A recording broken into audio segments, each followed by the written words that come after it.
Hi ಎಲ್ಲರಿಗೂ Anika kitchen ಬ್ಲಾಗಿಗೆ ಸುಸ್ವಾಗತ. ಇಂದಿನ ಈ ಬ್ಲಾಗಲ್ಲಿ ಬೀನ್ಸ್ ಪಲ್ಯ ಯಾವ ರೀತಿ ಮಾಡೋದು ಅಂತ ನೋಡೋಣ. ನಮ್ಮ ಮನೆಯಲ್ಲಿ ಈ ರೀತಿ ನಾವು ಬೀನ್ಸ್ ಪಲ್ಯ ಮಾಡ್ತೀವಿ. ನಿಮಗೆ ಈ ವಿಡಿಯೋ ಇಷ್ಟ ಆದರೆ ಲೈಕ್ ಮಾಡಿ, ಶೇರ್ ಮಾಡಿ, ಸಬ್ಸ್ಕ್ರೈಬ್ ಮಾಡಿ. ಇದು ತುಂಬ ಚೆನ್ನಾಗಿರುತ್ತೆ, ಒಂದು ಸಲ ಟ್ರೈ ಮಾಡಿ. ಅನ್ನ ಸಾಂಬಾರಿಗೆ ಸೈಡಿಗೆ ಇಟ್ಕೊಂಡು ತಿನ್ನೋದಕ್ಕೂ ತುಂಬ ಚೆನ್ನಾಗಿರುತ್ತೆ. ನೋಡೋಣ ಬನ್ನಿ, ಟೈಮ್ ವೇಸ್ಟ್ ಮಾಡೋದು ಬೇಡ, ಪಟ ಅಂತ. ನೋಡಿ, ಬೀನ್ಸ್ನ ತೊಗೊಂಡಿದ್ದೀನಿ ನಾನು. ಈ ರೀತಿಯಾಗಿ ಹೆಚ್ಚಿಟ್ಕೊಂಡಿರ್ತೀನಿ.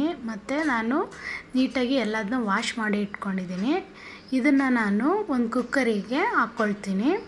ಈ ಕುಕ್ಕರಲ್ಲಿ ಹಾಕ್ಕೊಂಡು ನಾವು ಒಂದು ವಿಸಲ್ ಬರೋವರೆಗೂ ನಾವು ಕೂಗಿಸ್ಕೊಂಬಿಟ್ರೆ ನಾವು ಬೇಗನೆ 5 ನಿಮಿಷದಲ್ಲಿ ನಾವು ಬೀನ್ಸ್ ಪಲ್ಯನ ಮಾಡ್ಕೋಬೋದು. ನೋಡಿ, ಕುಕ್ಕರ್ ಒಳಗೆ ಹಾಕಿದ್ದೀನಿ. ಈ ಚಿಕ್ಕ ಲೋಟದಲ್ಲಿ ಒಂದು ಅರ್ಧ ಅಥವಾ ಮುಕ್ಕಾಲು ನೀರನ್ನ ಹಾಕ್ತಾಯಿದ್ದೀನಿ ಆ ಲೋಟದಲ್ಲಿ. ಯಾಕೆಂದರೆ ಬೀನ್ಸಲ್ಲಿ ನೀರಿನ ಅಂಶ ಇರೋದ್ರಿಂದ ಜಾಸ್ತಿ ನೀರು ಹಾಕೋದು ಬೇಡ. ನಾವು ಕ್ಲೋಸ್ ಮಾಡಿಬಿಟ್ಟು 1 ವಿಸಲ್ಗೆ ಇಟ್ಬಿಡೋಣ. ಪಕ್ಕದಲ್ಲಿ ಬಾಣಲಿಲಿ ಇಟ್ಟಿದ್ದೀನಿ. ನೋಡಿ, ಎಣ್ಣೆ ಹಾಕ್ತಾಯಿದ್ದೀನಿ. ಒಗ್ಗರಣೆಗೆ ಎಷ್ಟು ಬೇಕಷ್ಟು ಎಣ್ಣೆ ಹಾಕ್ತಾಯಿದ್ದೀನಿ. ಹಾಗೆ ಸಾಸಿವೆ ಹಾಕಿದ್ದೀನಿ. ಆಮೇಲೆ ಕಡಲೆಬೇಳೆ ಹಾಕ್ತಾಯಿದ್ದೀನಿ. ಹಸಿಮೆಣ್ಸಿಕಾಯಿನ ಚಿಕ್ಕದಾಗಿ ಹೆಚ್ಚಿಟ್ಕೊಂಡಿದ್ದೆ, ಹಸಿಮೆಣ್ಸಿಕಾಯಿನೂ ಹಾಕ್ತಾಯಿದ್ದೀನಿ. ಅದೊಂದು ಸ್ವಲ್ಪ ಫ್ರೈ ಆದಮೇಲೆ ಈರುಳ್ಳಿ ಹಾಕ್ಕೋತಾ ಇದ್ದೀನಿ. ಈರುಳ್ಳಿ ಒಂದು ಸ್ವಲ್ಪ ಫ್ರೈ ಆದಮೇಲೆ ನಾನು ಟೊಮೊಟೊ ಸಹ ಹಾಕ್ಕೋತಾ ಇದ್ದೀನಿ. ನೋಡಿ, ಒಂದು ಸಲ ಟ್ರೈ ಮಾಡಿ, ತುಂಬ ಚೆನ್ನಾಗಿರುತ್ತೆ. ಇಲ್ಲಿ ಒಂದು ವಿಸಲ್ ಆಯಿತು. ಅದೇ ರೀತಿ ನೋಡಿ ಯಾವ ರೀತಿ ಫ್ರೈ ಆಗ್ತಾಯಿದೆ ಟೊಮೊಟೊ, ಈರುಳ್ಳಿ. ಅದ್ರ ಜೊತೆಗೆ ನಾನು ಕರಿಬೇವು ಸೊಪ್ಪು ಹಾಕ್ತಾಯಿದ್ದೀನಿ.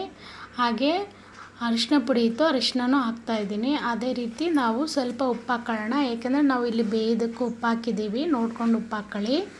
ನೋಡಿ ಯಾವ ರೀತಿ ಬೆಂದಿದೆ. ನೋಡಿ, ತುಂಬ ಬೇಯಿಸ್ಕೊಳ್ಳೋದು ಬೇಡ. ಒಂದು ವಿಸಲ್ ಆದ ತಕ್ಷಣ ನಾವು ವಿಸಲ್ನ ತೆಗೆದುಬಿಟ್ಟು ಹಾಕಿದರೆ ನೋಡಿ ಯಾವ ರೀತಿ ಬೆಂದಿದೆ. ಈ ಬೆಂದಂಥ ಇದನ್ನ ಎಲ್ಲದನ್ನೂ ನಾವು ಮಿಕ್ಸ್ ಮಾಡ್ಕೊಂಡು ಒಂದು 5 ನಿಮಿಷ ಕುಕ್ ಮಾಡ್ಕೊಳ್ಳೋಣ. ಅದ್ರ ಜೊತೆಗೆ ನಾವು ಹುಚ್ಚೆಳ್ಳು ಪುಡಿನ ಪೌಡ್ರನ್ನ ಹಾಕ್ತಾಯಿದ್ದೀನಿ. ಹುಚ್ಚೆಳ್ಳು ಅಂತಾರೆ, ಮತ್ತು ಇದನ್ನ ಕೃಷಣಿ ಕಾಳು ಅಂತಲೂ ಹೇಳ್ತಾರೆ.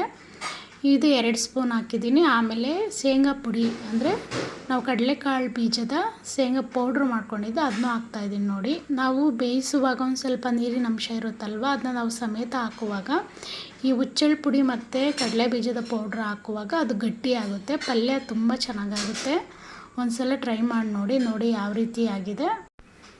ಕುಕ್ಕರಲ್ಲಿ ಕೂಗಿಸ್ಕೊಂಡಿರೋದು ಅಂತಲೇ ಗೊತ್ತಾಗೋದಿಲ್ಲ, ಅಷ್ಟು ನೀಟಾಗಿ ಅದು ಬೆಂದ್ಕೊಂಡಿದೆ. ಯಾವುದೇ ರೀತಿ ಮ್ಯಾಶ್ ಆಗಿಲ್ಲ, ತುಂಬ ಚೆನ್ನಾಗಿದೆ. ನೋಡಿ ಯಾವ ರೀತಿ ಕಟ್ ಮಾಡಿದ್ವೋ ನಾವು ಅದೇ ರೀತಿಯಾಗಿ ಅದೇ ಶೇಪಲ್ಲಿದೆ. ನೋಡಿ, ಬೀನ್ಸು ನಾವು ಒಗ್ಗರಣೆ ಹಾಕುವಾಗಲೇ ನಾವು ನೀರು ಹಾಕಿ ಬೇಯಿಸ್ಕೊಳ್ಳೋದು ತುಂಬ ಟೈಮ್ ಇಡುತ್ತೆ.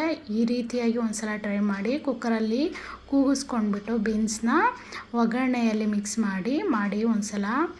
ಅದೇ ರೀತಿಯಾಗಿ ಇದನ್ನು ಚಪಾತಿಗೆ, ಬಿಸಿ ಬಿಸಿ ಅನ್ನಕ್ಕೆ ನೆಂಚ್ಕೊಳ್ಳೋದಕ್ಕೆ ತುಂಬ ಚೆನ್ನಾಗಿರುತ್ತೆ, ಅನ್ನ ಸಾಂಬಾರಿಗೆ. ಮತ್ತು ನಿಮಗೆ ಈ ವಿಡಿಯೋ ಇಷ್ಟ ಆದರೆ ಲೈಕ್ ಮಾಡಿ, ಶೇರ್ ಮಾಡಿ, ಸಬ್ಸ್ಕ್ರೈಬ್ ಮಾಡಿ. ಇದೇ ರೀತಿ ನಮಗೆ ಸಪೋರ್ಟ್ ಮಾಡಿ. Thank you.